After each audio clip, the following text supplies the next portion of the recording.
Lieutenant general retired فیض حمید کے خلاف court martial کا عمل شروع، سابق DGISI کو فوجی تحویل میں لے لیا گیا۔ یہ تو وہ خبر ہے جو ISPR کے توسط سے ہم ہر جگہ اور ہر چینل پر دیکھ اور سن چکے ہیں، مگر سوال یہ ہے کہ جنرل فیض کے خلاف کارروائی کی اصل وجہ کیا ہے؟ کہیں اس کا تعلق بھی 9 مئی سے تو نہیں؟ فیلڈ جنرل کورٹ مارشل کیسے ہوتا ہے اور اس کی سزا کیا ہے؟ سابق DGISI کے خلاف ایکشن کے بعد مزید کس کس کا کورٹ مارشل ہوگا؟ جنرل ریٹائرڈ فیض حمید کو کیا سزا ہوگی؟ اس کارروائی کا عمران خان اور تحریک انصاف کی سیاست پر کیا اثر پڑے گا؟ یہ سب اور بہت کچھ ہم آپ کو بتائیں گے اپنی اس ویڈیو میں۔ آپ دیکھ رہے ہیں ایک نیوز ڈیجیٹل اور میں ہوں نور فاطمہ چیمہ۔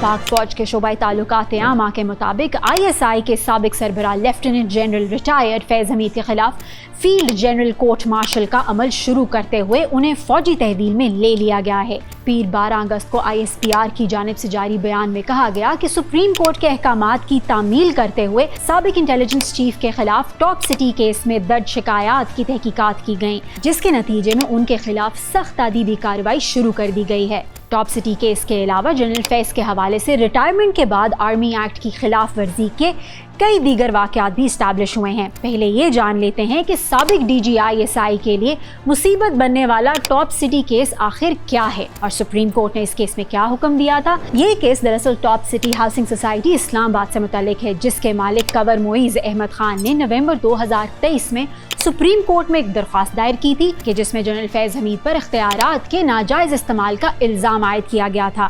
درخواست گزار کا کہنا تھا کہ 12 مئی 2017 کو رینجرز اور ISI اہلکاروں نے دہشت گردی کے ایک مبینہ مقدمے کے سلسلے میں سوسائٹی کے دفتر اور ان کے گھر پر چھاپا مارا اور اس کے دوران سونا، ہیرے اور نقدی سمیت متعدد قیمتی اشیاء اپنے ساتھ لے گئے، جس کے بعد سابق DGISI کے بھائی نجف حمید نے ثالثی کی اور مسئلہ حل کرنے کی کوشش کی۔ مقدمے سے بریت کے بعد جنرل فیض حمید نے ایک رشتہ دار کے ذریعے معیز خان سے ملاقات کا بندوبست کیا اور چھاپے کے دوران چھینا گیا 400 تولہ سونا اور دیگر چیزیں واپس کرنے کی پیشکش کی تھی۔ سپریم کورٹ میں اس درخواست پر چیف جسٹس قاضی فائز عیسیٰ، جسٹس اطہر من اللہ اور جسٹس امین الدین خان پر مشتمل بینچ نے سماعت کی اور معیز خان کے الزامات کو انتہائی سنجیدہ قرار دیتے ہوئے لیفٹیننٹ جنرل ریٹائرڈ فیض حمید کے خلاف تحقیقات کا حکم دیا تھا۔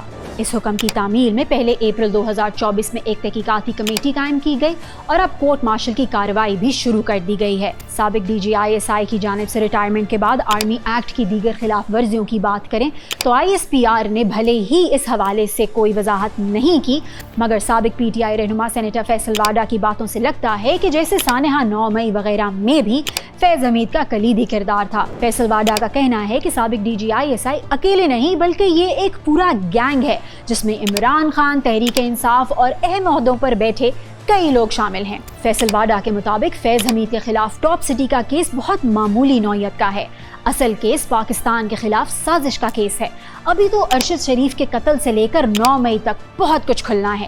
یہ سارا کام صرف چند ہفتوں اور مہینوں میں مکمل ہو جائے گا۔ دوسری جانب تجزیہ کاروں کا ماننا ہے کہ جنرل فیض حمید کا کورٹ مارشل شروع ہونا نہ صرف ادارے کے اپنے لوگوں بلکہ تحریک انصاف اور عمران خان کے لیے بھی واضح پیغام ہے، کیونکہ بانی PTI اور فیض حمید کے رابطے مختلف ذرائع سے ابھی تک برقرار تھے۔ اب ذرا کورٹ مارشل کی بات کر لیتے ہیں۔ دراصل فوج میں فیلڈ جنرل کورٹ مارشل کا طریقہ کار 3 حصوں پر مشتمل ہے، جبکہ جرم ثابت ہونے کی صورت میں سزا کا فیصلہ اس افسر کے رینک کی مناسبت سے قائم اتھارٹی کرتی ہے۔ اس پروسیس میں سب سے پہلے کسی بھی ریٹائرڈ یا حاضر سروس افسر کے خلاف کورٹ آف انکوائری ہوتی ہے۔ دوسرے مرحلے میں سمری آف ایویڈنس ریکارڈ کی جاتی ہے اور اگر شواہد کی روشنی میں جرم ثابت ہو رہا ہو تو کورٹ مارشل کر دیا جاتا ہے۔ سزا کی بات کریں تو وہ بھی جرم کے حساب سے ہی ملتی ہے۔ عام کیسز میں رینک کی واپسی اور سہولیات وغیرہ سے محرومی کی سزا بھی دی جا سکتی ہے، جبکہ سنگین نوعیت کا جرم فوجی افسر کو قید بامشقت اور پھانسی گھاٹ تک لے جاتا ہے۔